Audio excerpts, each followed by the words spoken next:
We should say as well, of course, with your double act, and this is a really fascinating fact that I didn't know. So you were on stage after Tommy Cooper died, weren't you? Yes, it was live TV. Yeah. And it was live from Her Majesty's. Tommy was closing the first half. And we, Dustin and I, were going on after the commercial break. After him. So we were following Tommy Cooper. Sure. Which in itself is hard enough. Yeah, it's hard enough.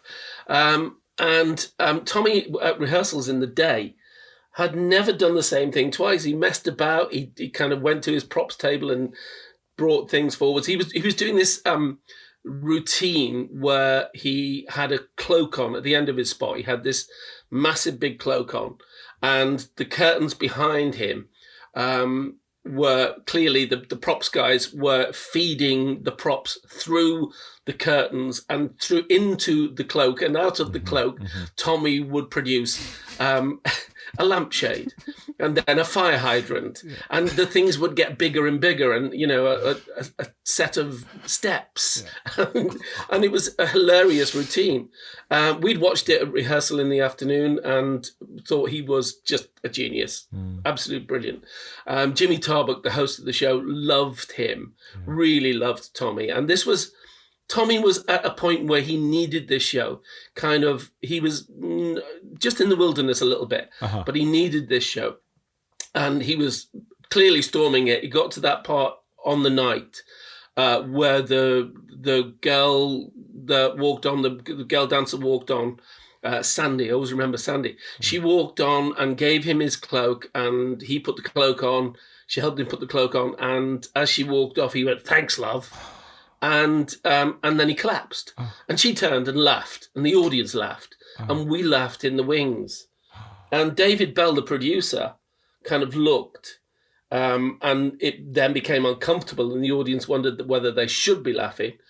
And David Bell looked and then said, "Is that a joke?" to Tommy's son, Tommy Jr., who was in the wings with us.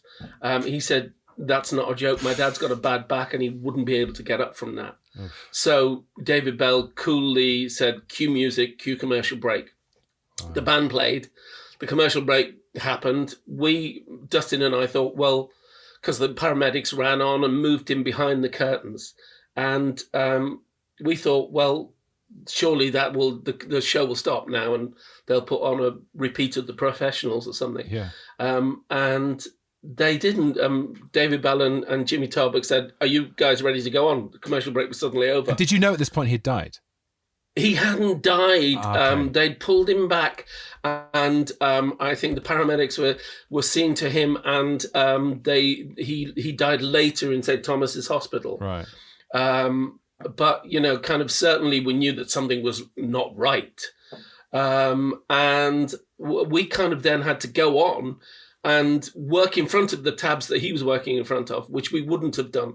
We would have been on an open kind of 80s spangly light bulby set that David Bell loved so much. Yeah. But we worked in front of those tabs and carried on and I suppose held the fort. Could you hear stuff going on? Could you hear things happening behind you? Well, funnily enough, Dustin, who used to do this impression of Robert Mitchum, brilliant impression of Robert Mitchum, afterwards he said, "I went to get my Robert Mitchum hat and I heard somebody say, 'It's okay, he's been sick.'" So this is all going on and we're live on TV and we are somehow pulling an audience out of their confusion, and we did really well that night. And we came off, and afterwards Dustin said, "That's the way I'd like to go. I'd like to go with my boots on." And 2 years later in Panto, when we were in Southport, he collapsed on New Year's Day. In the middle of the show, we were coming off stage and we were playing Ugly Sisters and foolishly Brokers Men as well, because Dustin decided we should be playing both parts because he loved a challenge. Yeah. It was a challenge too far, though, and he came off and in the wings he just collapsed and went into a coma and died a couple of days later. So you should be careful what you wish for when you say things like that, when you say, "I want to go that way." I was about to make a glib comment about, if it's me, then I guess it'll be mid-podcast. I'm not going to make that comment now. No. I tell you what, be careful that, working with me, I've got a reputation. Bloody hell. I'm gonna go get a full health check after the show. Ooh, my big boy of the toaster. My big boy of the toaster. Shoving all lines that have been so far, my big boy